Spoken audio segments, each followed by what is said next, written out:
झूलेलाल। असांजो सुठो ॾींहुं आहे अॼु, Sindhi language day, Sindhi language ॾींहुं असां सेलिब्रेट अॼु कंदासीं। सभई असां हेॾे शामिल थिया आहियो। मां सभिनि खे लख लख वाधायूं ॾियां थी त असांजे विच असांजा महान हस्ती, असांजा honourable chief guest doctor Ram Jawarani आहिनि। ॿिया बि असांजा महान हस्ती महिमान अॼु हेॾे आया आहिनि। असां प्रोग्राम शुरू करण सां पहले असांजे लाल साईं, असांजे झूलेलाल जी आराधना कंदासीं, असां ॾीओ जलाईंदासीं। त मां असांजे चीफ गेस्ट खे रिक्वेस्ट कंदमि, उन्हनि खे आदर सां इनवाइट कंदमि कि तव्हां हेॾे अचो और झूलेलाल जी तव्हां आराधना कयो। असां हुननि जो आशीर्वाद वठंदासीं और असांजी ओपनिंग सेरेमनी हीअं असां शुरू कंदासीं। सभई चओ झूलेलाल। ओवर टू अॻियां मां झूलण जे अॻियां जोत जलायां। हाँ जी, हाँ जी। जय झूलेलाल सभिनी खे। जय झूलेलाल, जय झूलेलाल, जय झूलेलाल, जय झूलेलाल। सभई अनम्यूट करे तालियूं भी वजायो। दादा तव्हां डॉक्टर राम जवारानी जी फुल स्क्रीन ते प्लीज, भूषण फुल स्क्रीन ते असांजो झूलेलाल जो फोटो भी ॾेखारियो। और असां रिक्वेस्ट कंदासीं doctor Ram Jawarani ji honourable chief guest असांजा कि तव्हां डिक्लेयर कयो, असांजी ओपनिंग सेरेमनी डिक्लेयर कयो। बिल्कुल मां तव्हांजे बिल्कुल वाधायूं आहिनि तव्हांखे। मूं झूलण जो मुंहिंजे साम्हूं स्टेचू पियो आहे जंहिंजे अॻियां मूं जोत जलाई आहे। एंड बिल्कुल अॼु ख़ुशीअ जो ॾींहुं आहे ऐं तव्हां सभिनी खे मुबारकूं। अॼु जो प्रोग्राम तव्हां शुरू करे सघो था हुन झूलण जे आशीर्वाद सां। प्लीज चालू कयो। तव्हांजो धन्यवाद।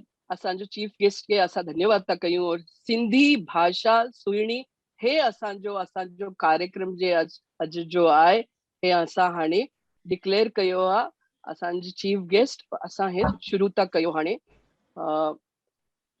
मां एडवोकेट गौरी छाबरिया, विश्व सिंधी सेवा संगम जी international vice president women's wing जी आहियां।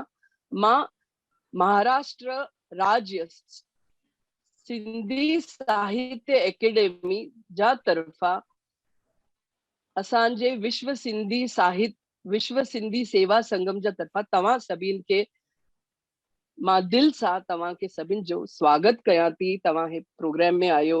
असां सिंधी ॾींहं जूं हाणे प्रोग्राम जूं सेलिब्रेशन जूं शुरूआत कंदासीं। तव्हां आयो, तव्हां सभई असांजा मोती आहियो। जीअं असांजो गार्डन आहे, हिकु बगीचे में सुठा सुठा गुल थींदा आहिनि, हुअं ई असांजे लाल झूलेलाल जे जो लाल साईं असांजो जो समुद्र आहे, हिन में जो मोतियूं थींदा आहिनि।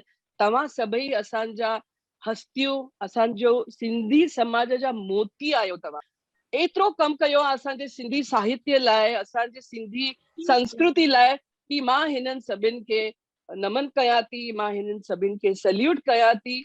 तव्हां हेॾे सभई आया आहियो, मूंखे खूब वधारे ख़ुशी आहे। और मां ख़ुशीअ सां हे प्रोग्राम जी शुरूआत थी कयां।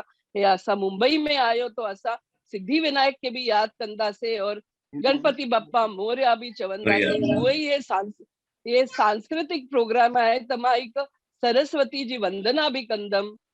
सरस्वती नमस्तुभ्यं वर्धते कामरूपिणी विद्यारंभम करिष्यामि सिद्धिरभवतु मे सदा। जय झूलेलाल चवई मां हे तव्हांखे सभिनि जो वॉर्म वेलकम कयां थी।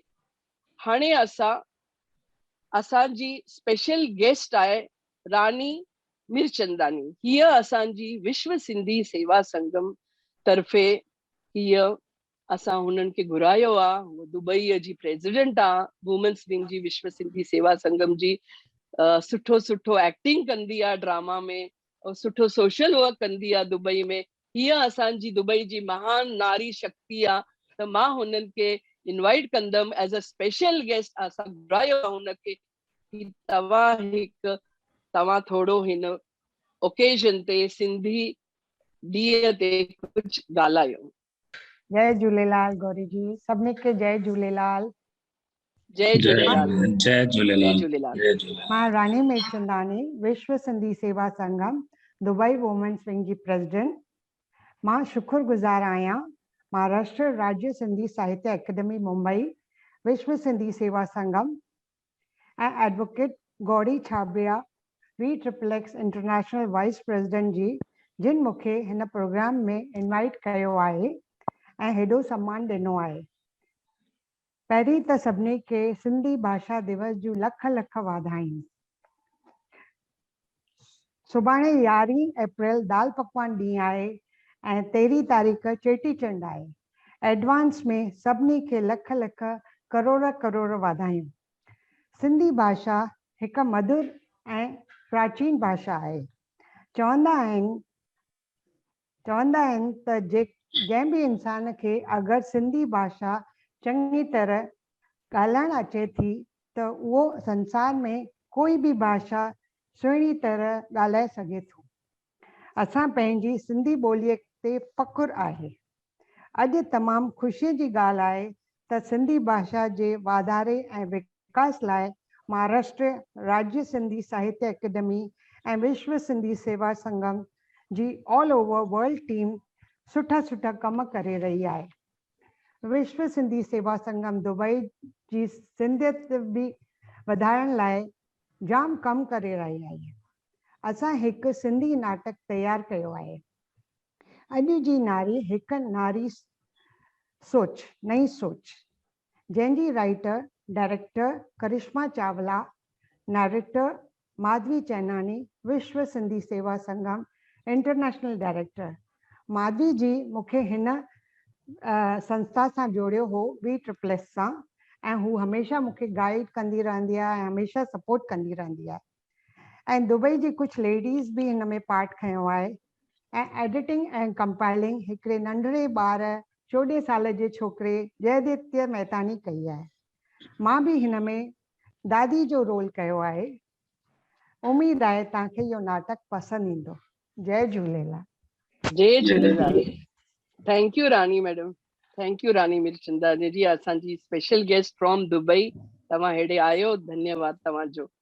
Thank U. हाणे असांजा महान हस्ती, असांजा सिंधी आइकॉन, असां सभई हुननि खे असांजे महारथी आहिनि सिंधीअ जा।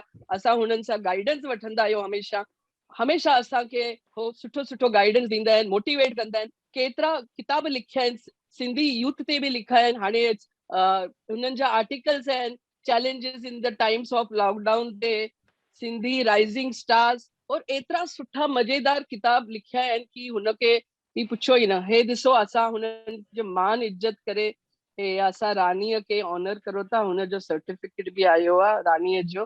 रानी तव्हांजो की token of appreciation. Thank you Gauri जी।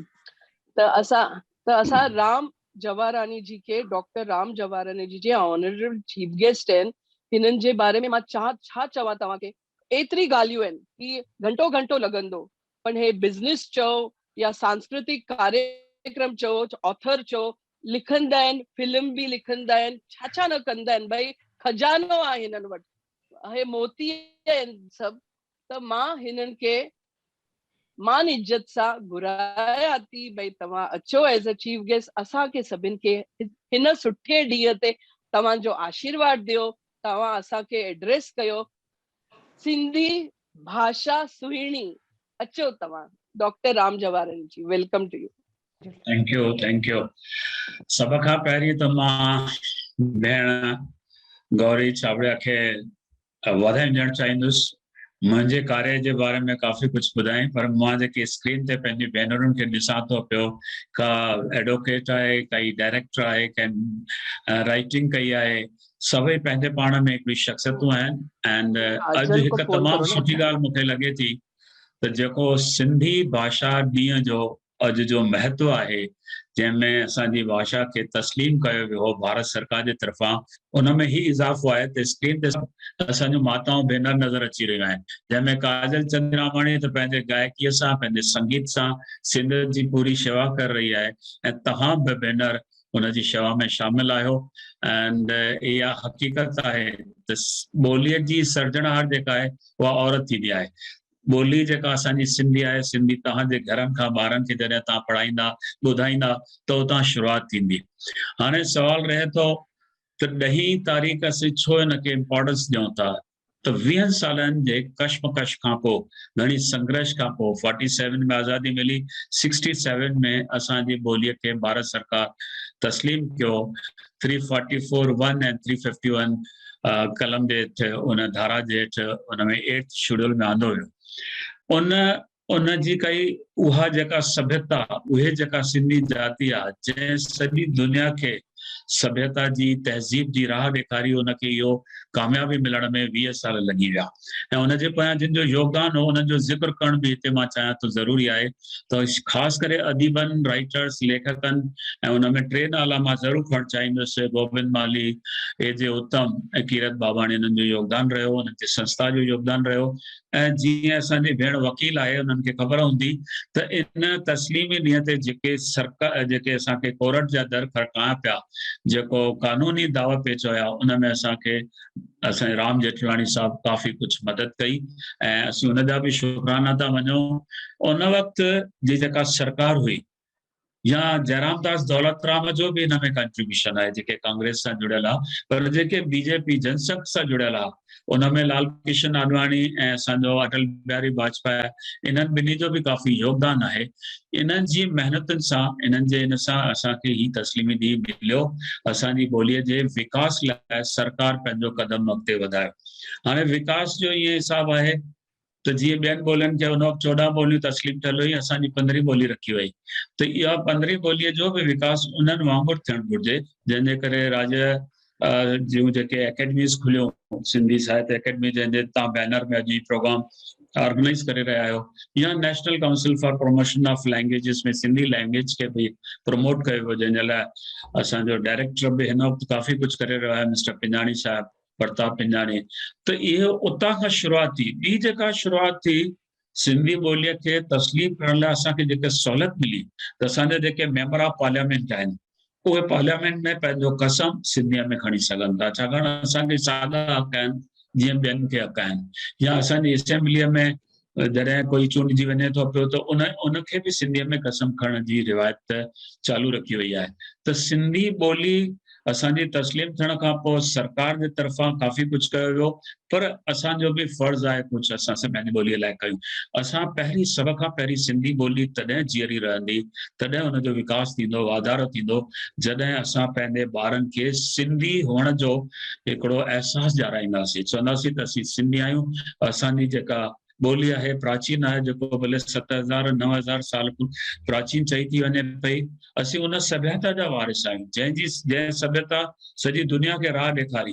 पर सवाल इहो आहे त उहो असां एहसासु जेको आहे, एहसासु कराइणो आहे पंहिंजे यंगर फील्ड, जेके जवान आहिनि, उन्हनि खे इन ॻाल्हि जो एहसासु थियणु घुरिजे त असीं सिंधी आहियूं, असांखे फ़ख़्रु आहे सिंधी हुअण ते। ऐं मां सम्झां थो हींअर नौजवाननि में सिंधी ॿोलीअ लाइ चाह पैदा थी रहियो आहे, ऐं हिन वक़्तु उहे रुचि उन्हनि जी उन में सिंधी ॿोलीअ में अची रही आहे। मूं स्टेज ते हींअर घणेई कलाकार ॾिठा आहिनि लॉकडाउन जे पीरियड में, नौजवान ॿार जेके 20-22 साल जा, 18 साल जा, 25 साल जा आहिनि, उहे सुठी सिंधी ॻाल्हाइनि था, सिंधीअ में ॻाइनि था, सिंधीअ में एक्ट कनि था, सिंधी एंकरिंग कनि था।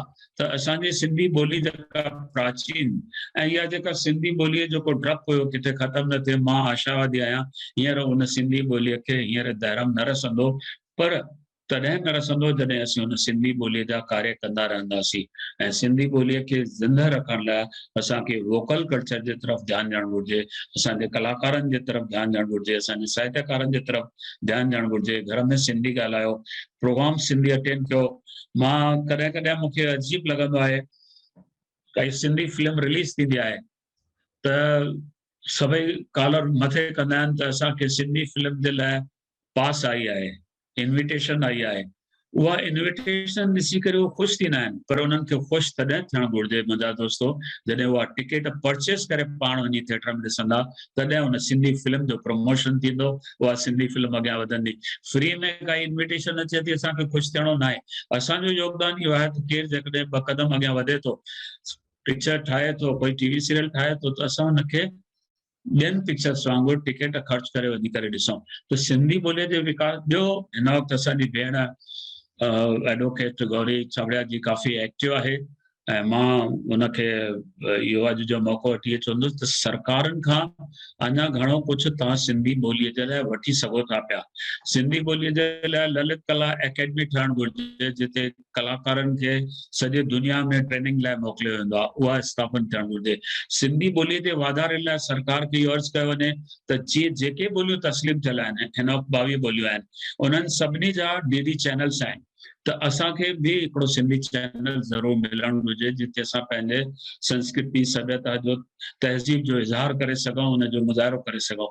सो उन में बि तव्हां करे सघो था। उनखां अलावा जेको असांखे सिंधी ॿोलीअ जे वाधारे लाइ हर सरकारी अदारे में असांखे हिकिड़ो ट्रांसलेटर खपे जेको ट्रांसलेट करे, जीअं पार्लियामेंट आहे जंहिं बि ॿोलीअ में ॻाल्हायो वेंदो आहे, जेके मेंबर्स आहिनि जेका ॿोली हू चाहींदा आहिनि हुन में उन्हनि खे उहा ॿुधण में ईंदी आहे, छाकाणि उहा ऑन द स्पॉट ट्रांसलेट थींदी आहे, त उहे खपनि। मां तव्हांखे हिकिड़ी अजीब ॻाल्हि ॿुधायां थो त भारत में जेके ॿोलियूं तस्लीम थियल आहिनि उहे जेकॾहिं पंहिंजो पोस्ट कार्ड, पंहिंजो पार्सल पोस्ट ऑफिस जे थ्रू मोकिलनि था त उन ते एड्रेस पंहिंजे लैंग्वेज में लिखंदा, पंहिंजे उन सूरत खतीअ में लिखंदा, त उहा पहुचे थी, एक्सेप्ट सिंधी। सिंधी ॿोलीअ में बि असांखे लिखण जो हक़ आहे, पर उहो छाकाणि त असांजे पोस्ट ऑफिस वग़ैरह में सेंट्रल जेके बि आहिनि जंहिं शहरनि में आहिनि उते उनखे ट्रांसलेट करण वारो कोई सिंधी अपॉइंट न कयो वियो आहे। त सरकार खे इहो अर्ज़ु आहे त तव्हां जीअं ॿियनि ॿोलियुनि जे विकास लाइ कमु करे रहिया आहियो तीअं असांजे सिंधी ॿोलीअ जे विकास लाइ बि कमु कयो, त असां बि दुनिया में उन असांजी प्राचीन आहे ऐं असां सिंधी कॾहिं हार मञण वारा न आहियूं। असां हथे खाली आया हुआसीं, कुझु कोन खणी आया हुआसीं, सिर्फ़ु असां सां गॾु हुयो इल्मु, अकुल ऐं औरचाई, पंहिंजी महिनत। असां हुन महिनत सां मथे चढ़ियासीं, अॼु पंहिंजो मुक़ाम ठाहियो आहे। उहे ॿई सिंधी हथ जेके ॿई ख़ाली खणी आया, अॼु ॿिन्ही हथनि सां सभिनी जी मदद करे रहिया आहिनि। सभिनी इन द सेंस गुरुदान जी जेके सरकार हुजे, स्टेट गवर्नमेंट हुजे या सेंट्रल गवर्नमेंट, असांजो वॾो योगदान आहे। त असां पंहिंजा जीअं आग, पाणी, हवा पंहिंजो रस्तो पाण ठाहींदी आहे, सिंधियुनि पंहिंजो रस्तो पाण ठाहियो आहे, पर हाणे वक़्तु अची वियो आहे असां पंहिंजी सिंधी ॿोलीअ खां पंहिंजे यंगर जनरेशन खे वाक़ुफ़ु कयूं ऐं उन्हनि खे ॿुधायूं। ॿी ॻाल्हि हिकिड़ी मूं काफ़ी 2004 खां वठी मूं हिकिड़ी नंढी तहरीक मूवमेंट हलाई हुई, त जहिड़े नमूने असां गणपतीअ जे ॾींहंनि में जेको जंहिंजे लाइ असांखे सिदक आहे, असीं हुनखे पंहिंजे घर में, ऑफिस में, पाड़े में घुरायूं था, 1.5 ॾींहं, 3 ॾींहं, 5 ॾींहं, ऐं सिक सां श्रद्धा सां हुनजी पूजा कयूं था, आरती थिए थी। साॻे नमूने असां माता खे बि घुरायूं था, जॾहिं 11 ॾींहं, 8 ॾींहं, 9 ॾींहं जेको बि आहे, माता खे बि असां घुरायूं था पिया। साॻे नमूने छो न असां पंहिंजे झूलण खे बि 40 साहिब जे ॾींहंनि में पंहिंजे घर में, ऑफिस में, पाड़े में घुरायूं ऐं उनजी वाक़फ़ियत ॾियूं त हीउ असांजो झूलण आहे। हिन असांखे कीअं मिर्ख भाषा खां असांखे आज़ादी ॾियाराई, कीअं असांजे धर्म जो परिवर्तन खां असांखे बचायो, त उन झूलेलाल जी न सिर्फ़ु असांजे नौजवाननि खे ख़बर पवंदी, पर नॉन सिंधीज़ खे बि उनजो अहसासु थींदो, उन्हनि खे बि ख़बर पवंदी। न त सिर्फ़ु झूलेलाल माना ईअं सम्झो वेंदो आहे हिकिड़ो असांजो ग्रीटिंग करण जो, हिकिड़ो राम राम करण जो तरीक़ो आहे, ईअं न आहे। झूलेलाल जी तमामु घणो वॾो करिश्मो आहे जंहिं असांखे उन मिर्ख भाषा खां कहिड़े नमूने बचायो हो, त ॿारनि खे बि ख़बर पवंदी त असां हुन झूलेलाल जा पंजड़ा छो था ॻायूं, असां झूमिर छो था हणूं, या छेॼ छो था कयूं, या असां आरती छो था कयूं, ऐं या अखियो वञी दरिया ते छो था पायूं। इहे सभु जेके ॻाल्हियूं आहिनि तॾहिं ख़बर पवंदी जॾहिं असीं प्रैक्टिकल कंदासीं हुन हिसाब सां। त सिंधी ॿोलीअ जे वाधारे लाइ असां भेनरुनि ते जेको वॾी जवाबदारी आहे, मां हुननि खे रिक्वेस्ट कंदुसि त भेनरूं तव्हां पंहिंजे ॿारनि सां सिंधीअ में ॻाल्हायो, सिंधीअ जे बारे में ॿुधायो। सिंधी इतिहास कोई असांजो नथो लिखे। गुजरात में जेको आहे महात्मा गांधी पढ़ाईंदा, असांजो हर स्टेट खां पंहिंजा पंहिंजा हीरो आहिनि। पोइ ॿार पुछनि था कॾहिं कॾहिं त भई जेकॾहिं पंजाब में भगत सिंह आहे त असां वटि केरु आहे, त हुनखे ॿुधाइणो आहे असां वटि हेमू कालाणी, हुनजो योगदान बि ओतिरो ई आहे। जेकॾहिं हुते माता जी जेको पूजा थिए थी त असां झूलण जी पूजा कयूं था। हुते जेकॾहिं भांगड़ा डांस आहे त असां वटि भगत आहे। हुते जेकॾहिं असां वटि लोकमान्य तिलक त असां वटि बि सभु कुझु आहे, पर उहा ॼाण असां ॿारनि खे अञा ताईं ॾिनी कोन्हे। सो उहा असांखे ॿारनि खे ॾियणी आहे। असांजो जेको वर्सो आहे उहो यंगर जनरेशन ताईं पहुचाइण में सभ खां वॾे में वॾो जेको कमु आहे उहो असांजे भेनरुनि जो आहे। मूंखे ख़ुशी आहे त अॼु सॼी स्क्रीन ते सिर्फ़ु हिकिड़ो मां नज़र अचां थो जेको ॻाल्हायां थो, बाक़ी सभु भेनर जेके आहिनि ॿुधी रहियूं आहिनि। त मां सम्झां थो तव्हां मूंखे आशीर्वाद कंदा त अॻियां बि मां जेतिरो कुझु करे सघां समाज लाइ करे सघां ओतिरो कयां। धन्यवाद, महिरबानी, तव्हां मूंखे हिते घुरायो। तव्हां सभिनी खे वाधायूं, महिरबानी। हे तव्हांखे असां टोकन ऑफ एप्रिसिएशन था ॾियूं असांजे honourable guest thank you doctor madam, Ram Jawarani खे। तव्हांजे आशीर्वाद ई काफ़ी आहे। तव्हांखे तव्हांजे आशीर्वाद ई काफ़ी आहे धन्यवाद, भेनरुनि जी। तव्हांजो धन्यवाद। हे असांजे राम जवारानी जी असांजे चीफ गेस्ट सजोग फाउंडेशन जा चेयरमैन भी आहिनि, असांजे विश्व सिंधी सेवा संगम जा एडवाइजर आहिनि और केतिरे केतिरे संस्थाऊं फेडरेशन में केतिरो कमु कंदा आहिनि और कुझु हुनजी लिस्ट वधारे लंबी आहे। थैंक यू राम जवारानी जी, तव्हांजो स्पीच एतिरो असांखे सुठो लॻियो कि असां सभी हिननि में तव्हां जे असांखे चयो आहे असां कंदासीं, असां गवर्नमेंट खे बि लिखंदासीं और आगे भी असां तव्हां सां गाइडेंस वठंदासीं। तव्हांजी इंस्पिरेशन मोटिवेशन हीअं ई असांजे मथां तव्हांजो आशीर्वाद हीअं ई खपे असांखे। हाणे असांजो सिंधी भाषा सुहिणी हिन प्रोग्राम जी हाणे शुरुआत थींदी और असांजी सुठियूं सुठियूं हस्तियूं आहिनि, 4 नारियूं आहिनि असांजो अॼु सभई जे असांजे प्रोग्राम में आहिनि। हे असांजूं नारी शक्ति आहिनि अॼु। त असांजी पहली जो असांजी इंटरनेशनल स्टार आहे जी असांजी सरस्वतीअ खे वाणी जो चवंदा आहिनि, सरस्वतीअ जो जंहिंखे आशीर्वाद आहे, हीअ असांजी भेण जी आहे, हीअ असांजी सिंगर जी आहे, इंटरनेशनल फिगर आहे, सिंगर आहे। हिननि खे चवंदा आहिनि सिंधीअ जी लता मंगेशकर। इन्हनि जे लाइ छा असां चवां, सभी सिंधीअ भेनर खे भाउरनि खे ख़बर ई आहे। असां हर एक वॾे प्रोग्राम में जंहिं महिल हिन जो नवी रिकॉर्डिंग ईंदी आहे, फेसबुक ते ईंदी आहे, त असां एतिरो ख़ुशीअ सां नचंदा आहियूं, मज़ो कंदा आहियूं। त मां हुननि खे आज आदर सम्मान सां ऑनरेबल असांजी Kajal Chandiramani, renowned singer, international singer, celebrity, हिनखे इनवाइट कयां थी कि तव्हां कुछ शब्द भी असांखे आशीर्वाद जा ॾियो और सुठो कुछ असांजे झूलेलाल जो न त सिंधी लैंग्वेज डे ते कुछ असांखे ॿुधायो। Thank U, welcome. Thank you Gauri दीदी, जय झूलेलाल सभिनी थैंक यू। खे। पहिरों तो तव्हांजो जय धन्यवाद थी झूलेलाल। कयां जो तव्हां मूंखे एतिरे सुहिणे प्रोग्राम में पंहिंजो नंढो योगदान ॾियण जो मौक़ो ॾिनो। Very thankful to you and Sachin Nimbalkar ji, उन्हनि खे प्रणाम। सचिन जी नमस्ते। उहे महाराष्ट्र सिंधी साहित्य अकेडमी सां जुड़ियल आहिनि। जेके भी हिन पैनल ते आहिनि सभिनी खे जय झूलेलाल। सभिनी खे ईंदड़ बस चेटीचंड जूं लख लख करोड़ करोड़ वाधायूं। राम अंकल हाणे स्क्रीन ते कोन्हनि, पर मां रुगो एतिरो चवणु चाहींदसि त जेको राम अंकल चयो बिल्कुलु सही उन्हनि चयो त असांजी ॿोली जेकॾहिं ज़िंदा रखणी आहे त आर्टिस्ट खे, कलाकार जेके आहिनि, जेके म्यूज़िशियंस हुजनि, सिंगर्स हुजनि, डांसर्स हुजनि, थिएटर हुजे, लिखियल जेके आहे रिटन वर्ड खे त तमामु अहमियत आहे, घणी ॾिनी वई आहे एतिरनि सालनि ताईं। पर इहो जेको परफॉर्मिंग फील्ड आहे उन में थोरो वधीक कम थिए। जीअं राम अंकल चयो, ललित साहित्य अकेडमी या सिंधी साहित्य अकेडमी थोरो असांजे लाइ, आर्टिस्ट जे लाइ थोरो सोचे करे। मां सचिन जी सां थोरो वेझराईअ में ॻाल्हि ॿोल कई हुई मां सचिन जी सां, भई महाराष्ट्र सिंधी साहित्य अकेडमी में थोरो असां आर्टिस्ट जे लाइ बंदोबस्तु कयो जीअं असां पंहिंजो योगदान ॾेई सघूं ऐं जेको आईंदड़ जनरेशन आहिनि असां खां पुठियां जेके ईंदा उन्हनि जे लाइ कुझु असां करे सघूं। बिकॉज एज एन आर्टिस्ट मुंहिंजो कमु आहे ॻाइणु, पर असांखे सपोर्ट बि त खपे। असां अकेलो घणो करे सघंदासीं। त ॻाल्हियूं थियनि, पर आई जस्ट होप त इहे ॻाल्हियूं प्रैक्टिकल बि थियनि। On the ground we need to see some results.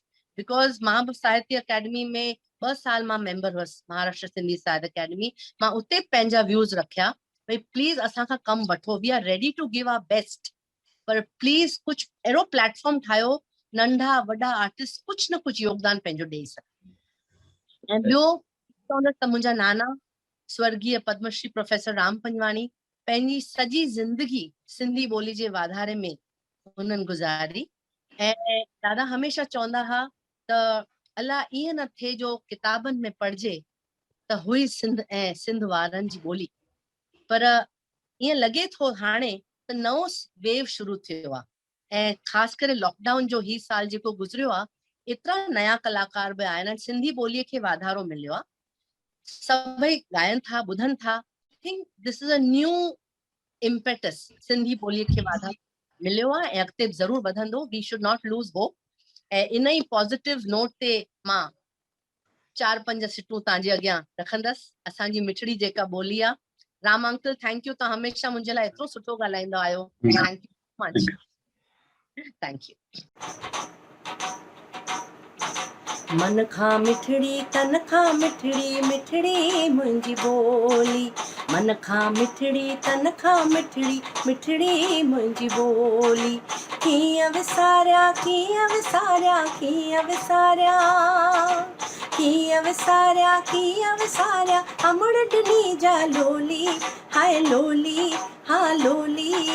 मन खां मिठड़ी तन खां मिठड़ी, मिठड़ी मुंहिंजी ॿोली। मन खां मिठड़ी तन खां मिठड़ी, मिठड़ी मुंहिंजी ॿोली। रंग रंगीली दुनिया तुंहिंजी, रंग रंगीली दुनिया तुंहिंजी, रंग रंगीला माण्हू। रंग रंगीली दुनिया तुंहिंजी, रंग रंगीला माण्हू। कोई कारो कोई सुहिणो, कोई कारो कोई सुहिणो, सभिनी जी हिकु आहे ॿोली, हाय ॿोली, हा ॿोली। मन खां मिठड़ी तन खां मिठड़ी, मिठड़ी मुंहिंजी ॿोली। मन खां मिठड़ी तन खां मिठड़ी, मिठड़ी मुंहिंजी ॿोली। कीअं विसारिया, कीअं विसारिया, कीअं विसारिया, कीअं विसारिया, कीअं विसारिया अमड़ ॾिनी जा लोली, हाय लोली, हा लोली। मन खां मिठड़ी तन खां मिठड़ी, मिठड़ी मुंहिंजी ॿोली। मन खां मिठड़ी तन खां मिठड़ी, मिठड़ी मुंहिंजी ॿोली। मिठड़ी मुंहिंजी ॿोली, मिठड़ी मुंहिंजी ॿोली।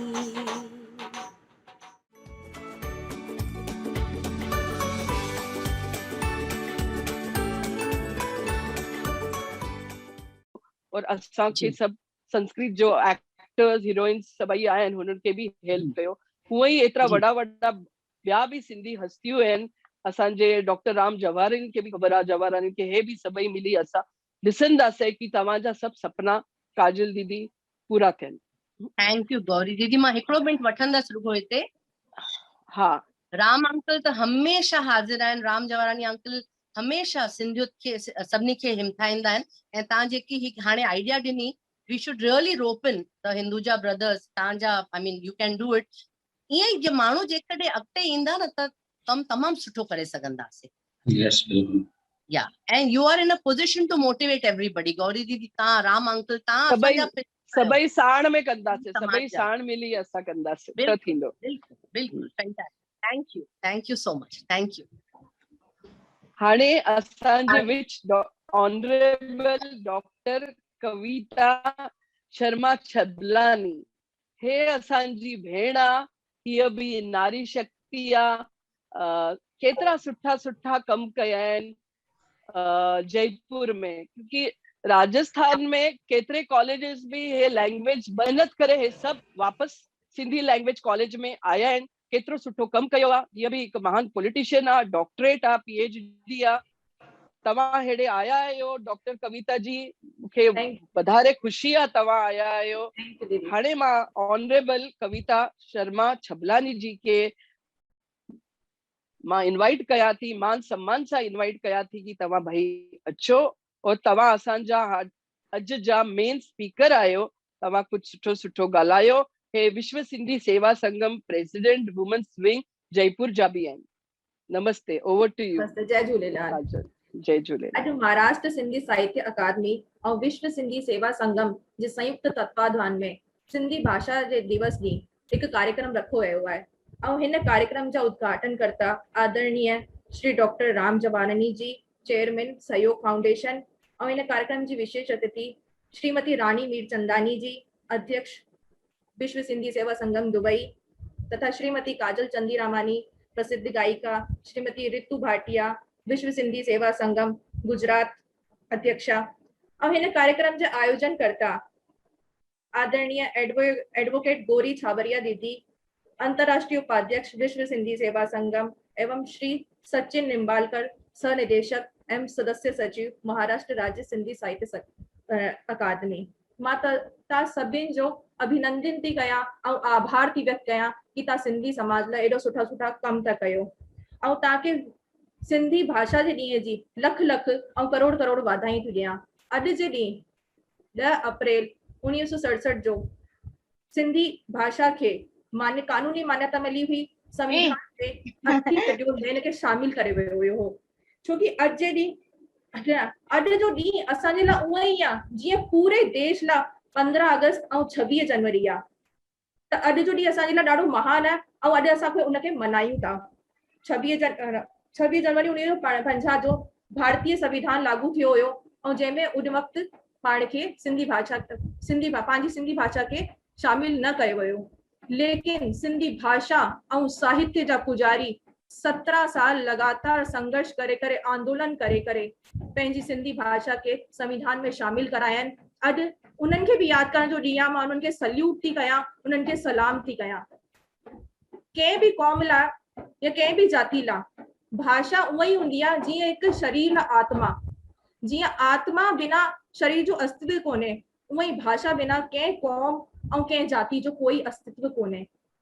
भाषा संस्कृति बिना असां पंहिंजा संस्कार अॻियां अचण वारी पीढ़ी खे नथा रही सघूं, पंहिंजो वाधारो नथो थी सघे। त इन करे ही भाषा और संस्कृति अॻियां वधाइण असांजी जिम्मेदारी आहे। सिंधी भाषा जी हिकु लेखिका प्रोफेसर हीरा नंदाणी जी चयो हुयो, अगर भाषा न रहंदी त गीत न हूंदा, गीत न हूंदा त गायक न हूंदा, और गायक न हूंदा त कला संस्कृति न रहंदी, और कला संस्कृति न रहंदी तो पोइ जाति कीअं जीवित रही सघंदी। त ही ॾाढी सुठी ॻाल्हि उन्हनि चई हुई। त इन करे असांखे भाषा जो महत्व सम्झणो आहे। इन करे अॼु असां हिते इकट्ठा थिया आहियूं। बिना भाषा और संस्कृति के असां पंहिंजे ॾाढी सारी जातियुनि खे देशनि और विदेशनि में विलुप्त थींदे ॾिठो भी आहे कि उन्हनि जो अॼु उन्हनि जो केरु कोई पहचान कोन्हे, कोई नालो वठण वारो कोन्हे। जबकि असांजी सिंधी भाषा त हेतिरी हुनजो इतिहास एतिरो पुराणो और गौरवशाली आहे कि असांखे पूरो गर्व आहे और अॻियां वारी पीढ़ी खे असांखे गर्व कराइणो आहे।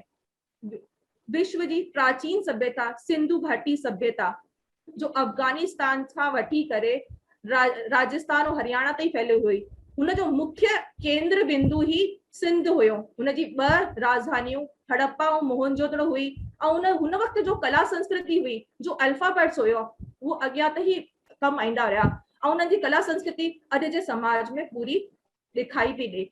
सिंध जो नालो त महाभारत में भी वठियो वियो आहे। उन वक़्तु कौरवन जो दामाद जयद्रथ हुन समय राजा हुयो। सिंध अखंड भारत जो हिस्सो रहियल आहे और सिंध हमेशा सिंध मां ई हिंद ठहियो आहे। सिंध हमेशा हिंदुस्तान जी रक्षा कई आहे। छोकि उत्तर में तो हिमालय का कोई बाहरी आक्रमण से हमेशा रक्षा कई है, उत्तर में तो हिमालय से कोई आक्रमण नहीं कर सके और बाकी टे शहन सा टे तरफ पानी पानी आ। तो हमेशा जॾहिं भी बाहरी आक्रमण थिया हुआ सिंध जी तरफ का थिया हुआ। तो सिंध हमेशा एक पहरेदार जी वांगुरु हिंदुस्तान की रक्षा कई अथई। कभी यवन आया, कभी शक आया, कभी हूण आया, ईरानी आया, सिकंदर आयो, हमेशा सिंध जी तरफ का सिंध शासकन और जनता पूरी जी जान लगाए वरतन हिंदुस्तान जी रक्षा करण ला, पंहिंजी मातृभूमि जी रक्षा करण ला। लेकिन इन ही कंदे कंदे 8वीं शताब्दी में अरब आक्रमण थियो हुयो। अरब आक्रमण और हुन वक्त राजा दाहिर सेन हुयो। असां अंतिम हिंदू सम्राट राजा दाहिर सेन पंहिंजी मातृभूमि जी रक्षा कंदे कंदे पंहिंजो प्राणन जी न्योछावर कर सकें। और उनका पोइ हिंदुस्तान में तुर्कन जो शासन थी वियो, उनका पोइ मुगलन जो और उनका पोइ अंग्रेजन जो। उनका पोइ सब ॼाणनि था आजादी जी लड़ाई में सिंध बराबर जो हिस्सेदार रहियो। उन्हनि पूरी ताकत लगाए वरती पूरी सिंध जनता की भारत की आजाद करण ला। और शहीद हेमू कालानी तो 19 साल जी उम्र में फांसी ते फंदे ते लटकी विया हुआ। उन्हनि की शहादत के पाण खे याद करणो ही असांजा नायक हुया। तो इन्हनि खे असांखे इज्जत सां याद करणो है। अॼु उन खां पोइ भारत जी आज़ादी जो ॾींहुं आयो, लेकिन दुर्भाग्यवश असांजो सिंध भारत में शामिल न थी सको। लेकिन सिंधी समाज जा माण्हू पंहिंजे सिंधी संस्कृति, भाषा, साहित्य के खणी करे दुनिया जे ऐं भारत जे कोने कोने में विराजमान थी विया। लेकिन उन्हनि कॾहिं बि अलॻि राज्य जी मांग कोन कई।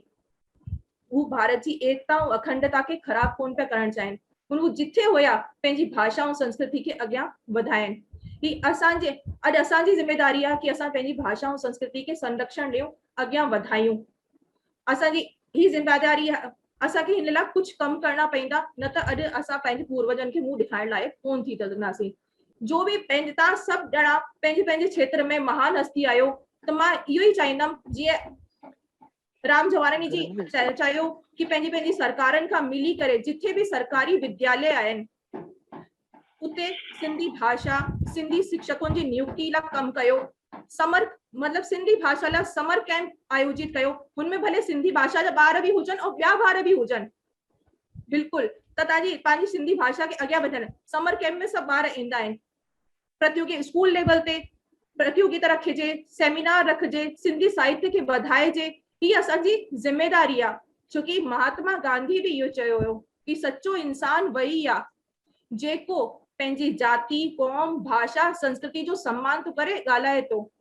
ऐं उहो माण्हू महान आहिनि जेको पंहिंजे घर में सिंधी पंहिंजी मातृभाषा में ॻाल्हाइनि था, सिंधी भाषा में। उहो सच्ची सेवा था करनि। अटल बिहारी वाजपेयी असांजे पूर्व प्रधानमंत्री, उन्हनि भी सिंधी भाषा जे महत्व खे सम्झो हुयो। उन्हनि पंहिंजे भाषण में हिकु बार चयो हुयो कि हिंदी मेरी माँ है तो सिंधी मेरी मासी है। त जॾहिं उहो सम्झी था सघनि त असां सिंधी समाज जा आहियूं। असांखे पंहिंजी ज़िम्मेदारी आहे कि असां अचण वारी पीढ़ी खे अहिड़ा संस्कार विझूं त हू शान सां चई सघनि, हा मां सिंधी आहियां ऐं सिंधियुनि में ई ॻाल्हाइनि। जेको थी सघे, जेके सिंधी मिले त सिंधी में ॻाल्हाइजे, त तॾहिं असांजी सच्ची ज़िम्मेदारी पूरी थींदी। अॼु नंढी सी मां 4-5 लाइनूं ॻाइण चाहींदमि। उहा उनमें न काजल दीदी जो भी साथ वठणो। उहो सभु पंहिंजे पंहिंजे गुनगुनायो कि अॼु जो ॻाइण जो ॾींहुं आहे, पंहिंजो ख़ुशी जो ॾींहुं आहे। ये सिंधी अबाणी बोली मतलब काजल दीदी गायिका है। पिछली बार तो हुई हो, त मां चवां उन्हनि खां भी साथ वठंदमि, तव्हां सभिनि जो साथ वठंदमि। त पाण 2 लाइनूं पे उन्हें गायूं।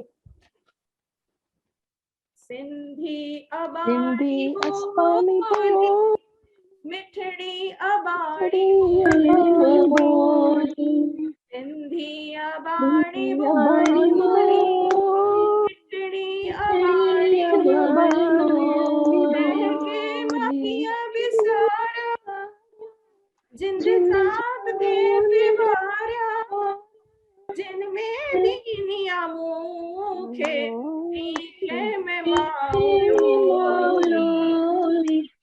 सिंधी अबाणी बोली, मिठड़ी अबाणी बोली, हर कौम जी सुनाड़ जुबान, हर कौम जी जुबान,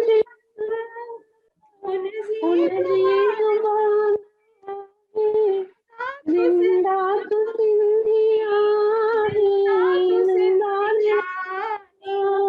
राज तुझी बोली, सिंधी अबाणी बोली, मिठड़ी अबाणी बोली। जय झूलेलाल। मां आभार दीदी तव्हां मूंखे इनवाइट कयो त मां पंहिंजा वीचार ते व्यक्त करे सघियां। जय झूलेलाल सभिनि खे। जय झूलेलाल।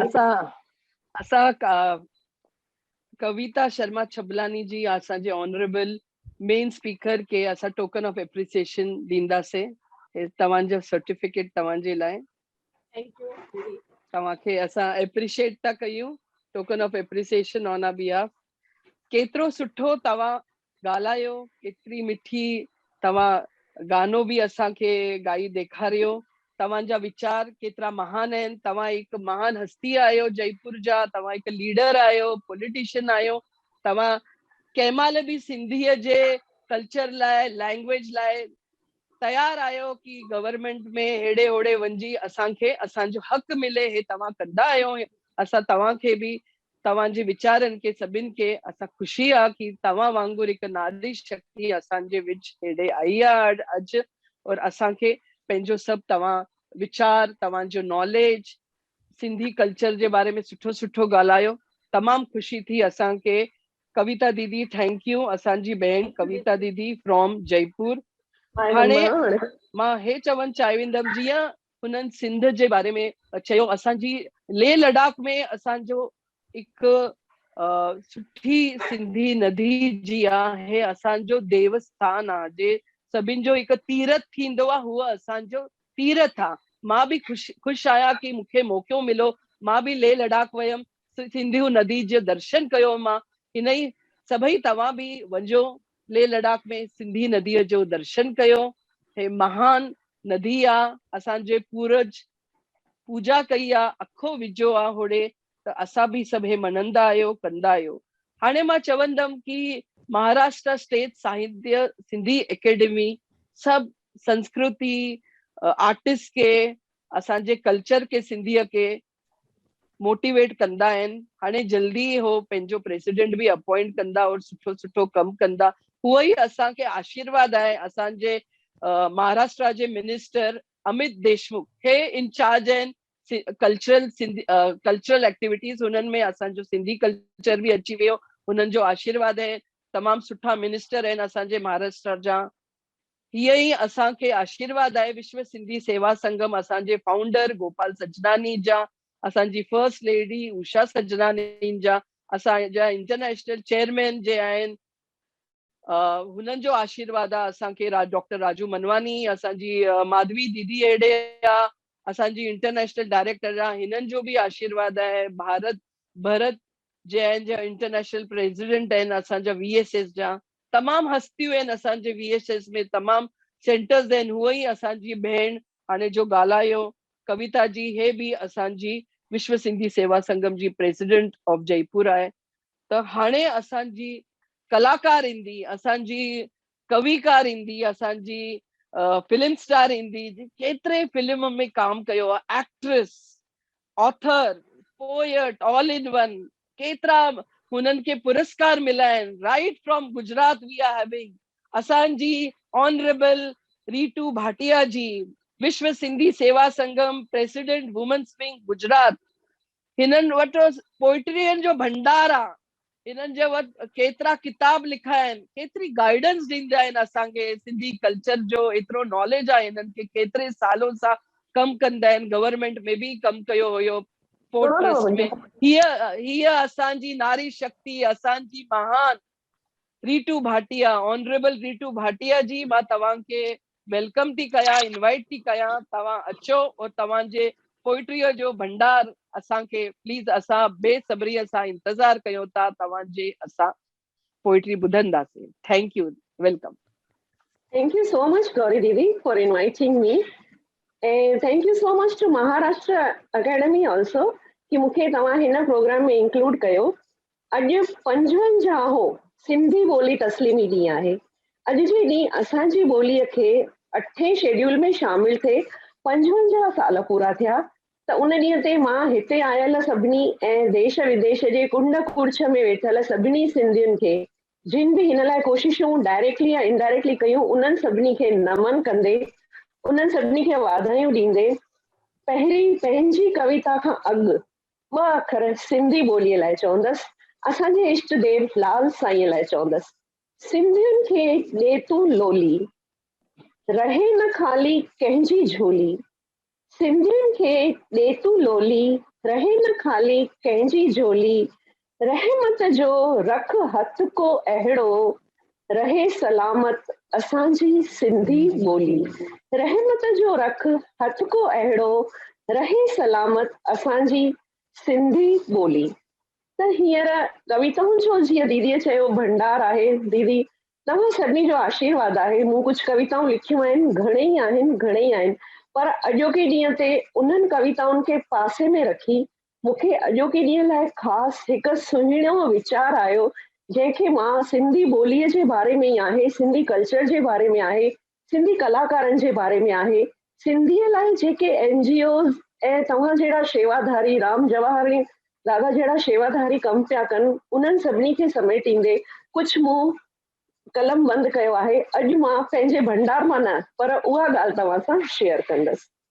केरु थो चवे सिंधी ॿोली ख़तम थी रही आहे, केरु थो चवे सिंधियुनि खे सिंधियत सां प्यार न रहियो आहे, केरु थो चवे सिंधी ॿोली ख़तम थी रही आहे, केरु थो चवे सिंधियुनि खे सिंधियत सां प्यार न रहियो आहे।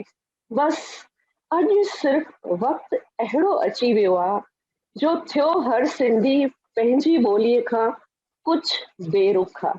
बसि वक़्तु अॼु अहिड़ो अची वियो आहे जो हर सिंधी थियो थोरो पंहिंजी ॿोलीअ खां बेरुख आहे। अॼु बि सिंधी फिल्मूं ठहनि थियूं ऐं घर वेठे मोबाइल में ॾिसियूं वञनि थियूं। अॼु बि सिंधी फिल्मूं ठहनि थियूं, घर वेठे मोबाइलनि में ॾिसियूं वञनि थियूं। अॼु बि सिंधी कलाकार मौजूदु आहिनि, बसि उन्हनि जी हिमत वधाइण जी ज़रूरत आहे। अॼु बि सिंधी अख़बारूं छपियूं वञनि थियूं ऐं देश जे कोने कोने में विरहायूं वञनि थियूं।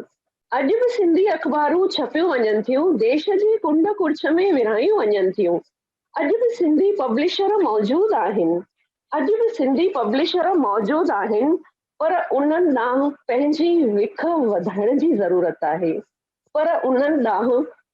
पंहिंजी विख वधाइण जी ज़रूरत आहे। अॼु बि सिंधी प्रोग्राम कया वञनि था ऐं केतिरा ई सेमिनार बि कया वञनि था। अॼु बि सिंधी प्रोग्राम कया वञनि था ऐं केतिरा ई सेमिनार बि कया वञनि था। अॼु बि सिंधीअ जा रहबर मौजूदु आहिनि, बसि उन्हनि जी रहनुमाई वठण जी ज़रूरत आहे। अॼु बि केतिरा सिंधी मौजूदु आहिनि, बसि उन्हनि जी रहनुमाई वठण जी ज़रूरत आहे। अॼु ॿार अंग्रेज़ीअ में पढ़नि था, अॼु ॿार अंग्रेज़ीअ में पढ़नि था त बि सिंधी प्रोग्रामनि में हिसो वठनि था। अॼु बि सिंधी लिकल हीरा मौजूदु आहिनि, बसि उन्हनि खे तराशण जी ज़रूरत आहे। अॼु बि सिंधी हीरा मौजूदु आहिनि, बसि उनखे तराशण जी ज़रूरत आहे। असां सभिनी खे पाण सुञाणण जी ज़रूरत आहे। असां सभिनी खे पाण सुञाणण जी ज़रूरत आहे। अॼु बि असां सभिनी खे पंहिंजी संस्कृतीअ ॾांहुं चाह वधाइण जी ज़रूरत आहे। असांखे पंहिंजी संस्कृतीअ ॾांहुं चाह वधाइण जी ज़रूरत आहे। पंहिंजो हर मुमकिन योगदान ॾियण जी ज़रूरत आहे। पंहिंजी ॿोलीअ लाइ गॾिजी हिकु कोशिश करण जी ज़रूरत आहे। पंहिंजो योगदान ॾियण जी ज़रूरत आहे। पंहिंजी ॿोलीअ लाइ गॾिजी कोशिश करण जी ज़रूरत आहे। हा, ज़रूरत आहे सिर्फ़ु हिकु कोशिश करण जी। कविता हिते पूरी थी। इन खां पोइ मां ईअं चवंदसि कि जॾहिं मूं चयो हुयो कि हा अॼु बि नॉन सिंधी ॿार भले जेके अंग्रेजी स्कूलनि में पढ़नि था उहे बि सिंधी प्रोग्रामनि में हिसो वठनि था, त उनजो जीतो जागतो उदाहरण असांजी रानी मीरचंदानी दीदी दुबई मां ॾींदी। ॿार भले दुबई में रहनि था, अंग्रेजी में पढ़नि था, पर उन्हनि सिंधीअ में ड्रामो लिखियो आहे, ठाहियो आहे ऐं अॼु ई हिन खां पोइ हिन स्क्रीन ते पेश करण वारा आहिनि। त मुंहिंजी कविता जा वर्ड्स किथे केतिरा सच पिया थियनि इहो तव्हां पाण ॾिसी सघो था। जय झूलेलाल। धन्यवाद रितु दीदी, केतिरो सुठो तव्हां पोइट्री, तव्हांजे वीचार आर्टिस्ट लाइ सभी एक्टर्स संस्कृति जे भी हिस्सा करनि था, आर्टिस्ट आहिनि हुननि लाइ चयो। असां एक टोकन ऑफ एप्रिसिएशन तव्हांखे पेश कंदासीं। श्रीमती रितु भाटिया जी, तव्हांखे token of appreciation. Thank you so much, Gauri Chabria and Maharashtra Sahitya Academy. हाणे असां मिस रानी रामचंदानी एक्टर और हुननि जी टीम सभिनि जो हाणे असां ड्रामा ॾिसंदासीं।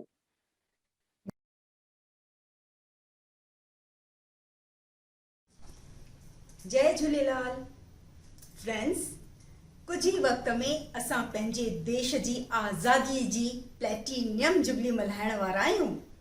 इन सभागे मौके ते हिंदुस्तान जी हर एक कुंड में आज़ादीअ जो झंडो लहराईंदो। पर छा उन हर एक कुंड में वसंदड़ हर दिल खे आज़ादीअ जो सही मतलब ख़बर आहे? उन आज़ादीअ ते मर्दनि सां गॾु असां ज़ालुनि खे बि पूरो हक़ कोन आहे? इन्हनि सवालनि जे जवाब में अचो त ॾिसूं असांजी हिकु नंढड़ी पेशकश। अॼु जी नारी सभिनीनि ते भारी। कविता ऐं बबीता पंहिंजी रिलेटिव किरण ऐं कंचन जे घर ख़ुशख़बरी खणी आयूं आहिनि। हलो त असां बि हली ॾिसूं कहिड़ी ख़ुशख़बरी आहे।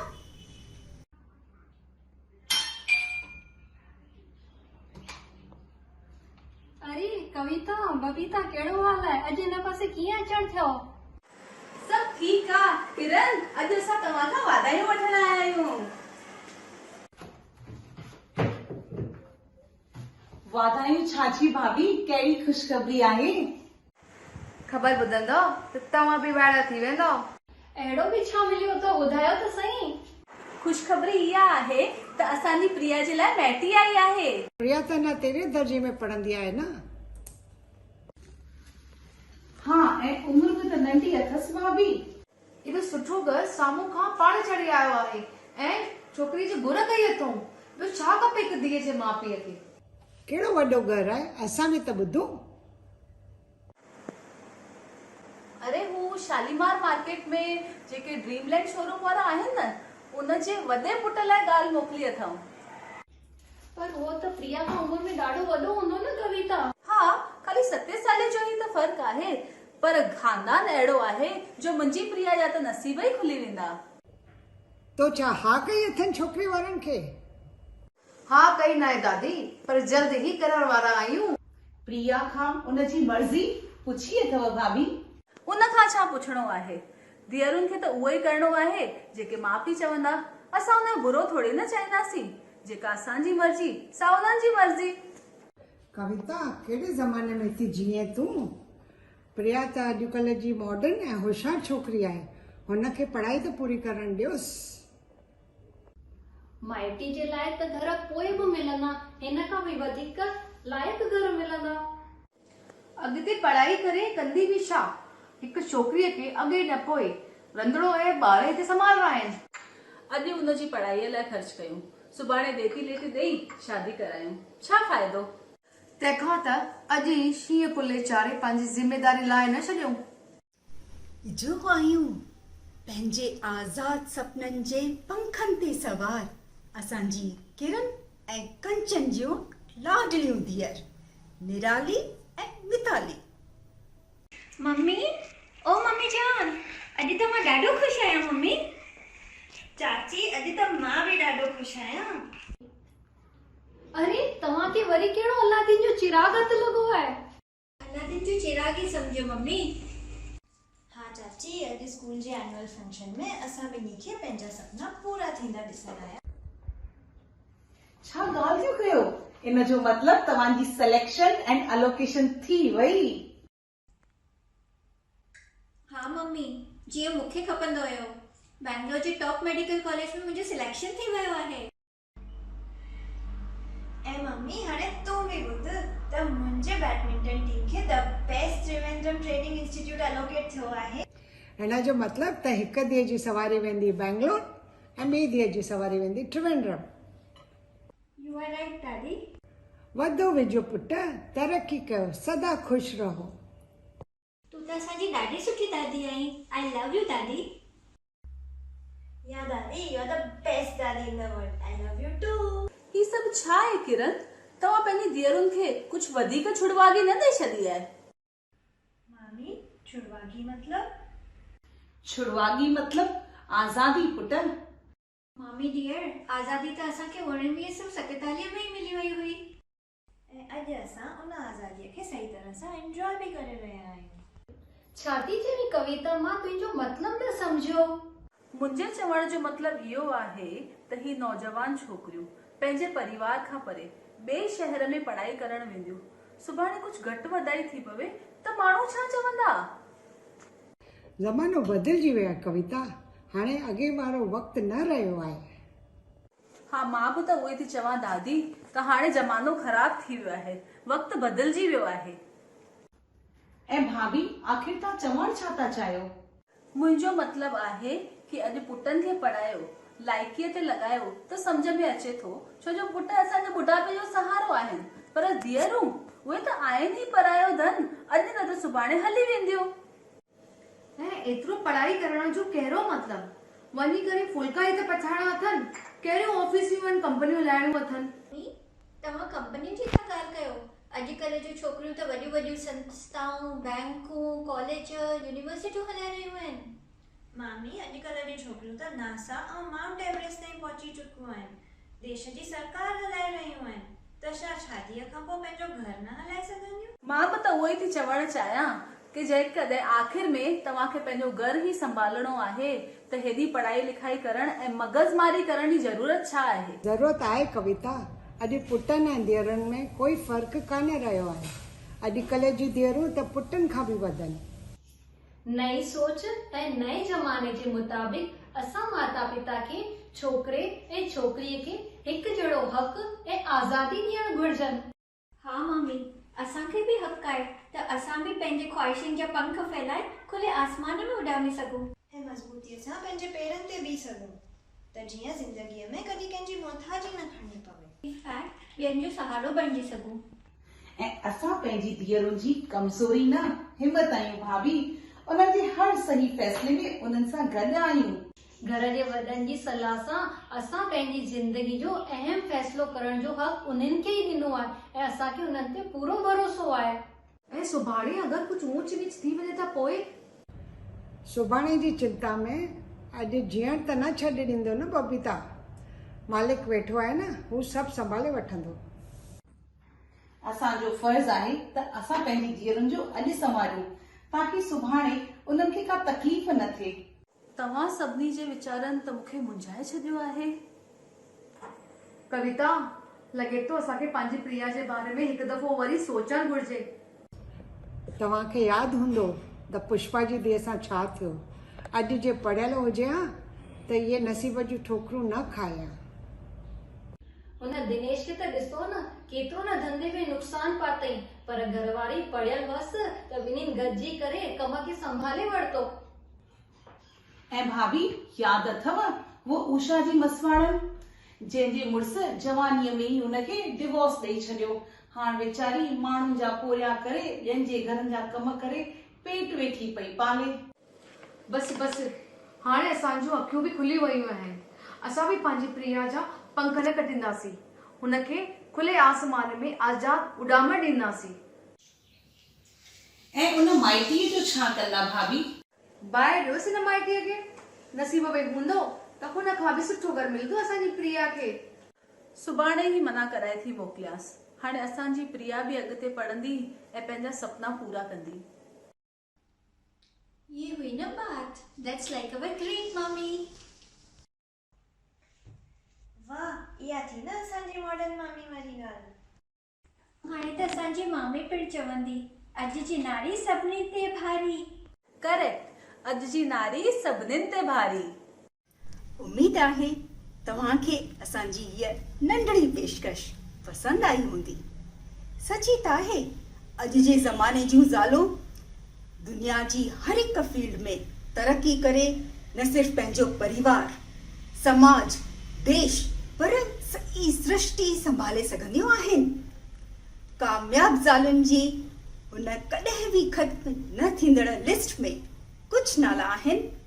महाराणी Lakshmibai, Indira Gandhi, mother Teresa, Kiran Bedi, Kalpana Chawla, PT Usha वगैरह वगैरह।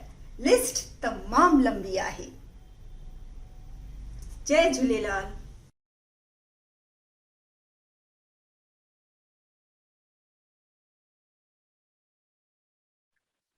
सभई व्यूअर्स जे भी यूट्यूब में तव्हां सभी अजीज भावर भेणर सभिनि खे वाधायूं वाधायूं वाधायूं।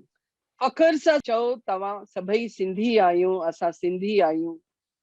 हिन ॾींहं खे यादगार, सभु सुठे सुठे ॾींहं खे असां यादगार मनायूं। घर घर में ॾीया ॿारूं असां। सुभाणे असांजो सुठो खाधे जो सुठो स्वादिष्ट असांजो खाधो दाल टिकरे जो ॾींहुं आहे। सभई घर में असां ठाहींदासीं, खाईंदासीं, असांजे पारे में बि विराईंदासीं और मज़ो वठंदासीं। असांजो चेटी चंद अचे थो 13 तारीख़ न्यू ईयर आहे। छो न असां दीवारी वांगुरु बत्तियूं असांजे घर जे ॿाहिरि बत्तियूं लॻायूं, रंगोलियूं सजायूं, असांजो घर सजायूं गुलनि सां और सुठी तरीक़े सां असां झूलेलाल जी मौज कयूं और असां न्यू ईयर भी मनायूं, असांजो चेटी चंड भी मनायूं, सुठी तरीक़े सां असां मनायूं।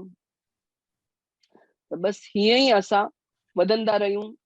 दिल सां जाते प्रेम जी बारे, दिल सां जाते प्रेम जी बारे, लालन जी लाली पाई सबके तारे। नीटू भाटिया के मां विनंती कंदम कि हाणे असांजे लाल साईं जो पल्लो पाए। झूलेलाल साईं खे नमन कंदे हाणे पलो जे पाइन तिन जा खावंद खाली ना करी, दर तुंहिंजा सब्र भरिया हाणे भरिया ई आहिनि, आसां आहिनि जो वापारी हर नाम जा, दुलह सां ईंदा दिला तोखे सारियूं संज सवेर, आशाऊं पुॼाई संगत जूं बोलण धारूं देर, हाणे अच रत्नाणी शेर जो आसाऊं पुॼाई संगत जूं, ॿिया बि दातार ॾेह में पर तो में मर्द मणिया, हाणे जोशी जुंग घणा जो काई माही कल जुग में, काई माही कल जुग में, लाल कायम तुंहिंजा कम उतारूं हर वाह खे गामियूं लाई गम, हाणे रखजांइ लाज शर्म जो ढकीअ साण गुज़ारियां, अची चांदी आश ते मुंहिंजी बेड़ी पुराणी, मथन झिरमिर माह जी पसन खानन पाणी, हाणे अहिड़ो लाल रतन जो पार पुॼाईंदो संगत खे, माण्हू चवे माउ चवे थी पुट खे पुट मखण वठी आ, तुरंदो ताराज़ीअ में जो पैसे लॻंदो पाव, हाणे अहिड़ो सुहिणो सांवल शाह जो ॾींदो ॾात संगत खे, सभई गॾिजी चओ आयो लाल झूलेलाल। झूलेलाल साईं सभिनी ते जय महिर कर, झूलेलाल। सिंधियुनि ते महिर कर, असांजी सिंधी अबाणी मिठी ॿोलीअ ते महिर कर, जेका हमेशह बची अचे, हिन पलव खे ॿुधंदड़, हिन खे पाईंदड़, हिन सां गॾु जुड़ियल सभिनी जूं मनोकामनाऊं पूरियूं कर, सभिनी ते महिर कर। जय जय झूलेलाल। झूलेलाल। जय झूलेलाल। जय झूलेलाल। जय झूलेलाल। हाणे मां रिक्वेस्ट कंदम सचिन के, असांजे Shri honourable Sachin Nimbalkar, joint director and secretary of Maharashtra राज्य सिंधी साहित्य एकेडमी तरफा, भाई हो वधारे कम कंदा आहिनि सिंधी एकेडमी में, 3 साल सां आहिनि कम कंदा आहिनि। भाई रिक्वेस्ट कंदम सचिन साहेब, मैं तुम्हाला रिक्वेस्ट करते कि तुम्ही वोट ऑफ थँक्स डिवोट करा। Please propose vote of thanks. Sachin साहेब। Yes, thank you madam. Maharashtra राज्य सिंधी साहित्य एकेडमी और विश्व सिंधी सेवा संगम, इन 2 संस्थाओं के संयुक्त तत्वावधान में आज सिंधी भाषा दिवस के अवसर पर यह कार्यक्रम आयोजित किया गया था। महाराष्ट्र राज्य सिंधी साहित्य अकादमी की ओर से सिंधी भाषा और सिंधी साहित्य के विकास के लिए हमेशा ही कार्यक्रम आयोजित किए जाते हैं। आज के इस कार्यक्रम में उद्घाटक के रूप में डॉक्टर राम जवाहरान जी, अध्यक्ष सहयोग फाउंडेशन, इन्होंने अपना बहुमूल्य समय देकर आज कार्यक्रम का उद्घाटन किया है, इसलिए मैं उनका अकादमी की ओर से आभार प्रकट करता हूँ। विशेष अतिथि के रूप में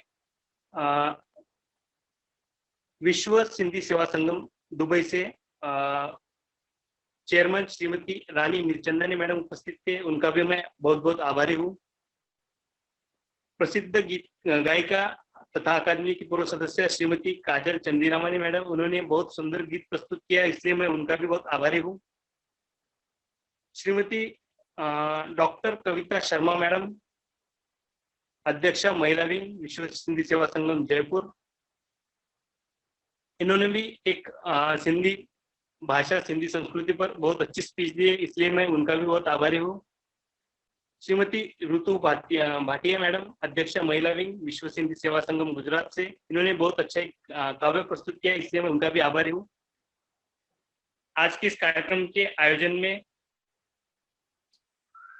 एडवोकेट श्रीमती गौरी छाबरिया मैडम, अंतर्राष्ट्रीय उपाध्यक्ष महिला विंग विश्व सिंधी सेवा संगम मुंबई, इनके सहयोग से ही आज का कार्यक्रम हो पाया, इसलिए मैं गौरी छाबरिया मैडम का भी बहुत बहुत आभारी हूँ।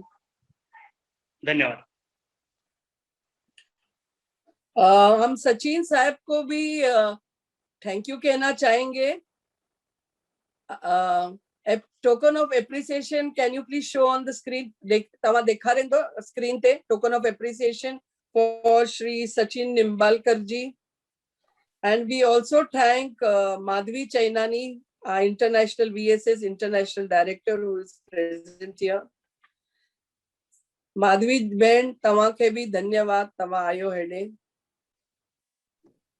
Thank you गौरी जी। धन्यवाद माधवी बेन चाइनानी, इंटरनेशनल डायरेक्टर VSS। सभई तव्हां भेनर हीअं ई मूंखे सपोर्ट कयो और तव्हां असां सुठा सुठा प्रोग्राम कंदासीं।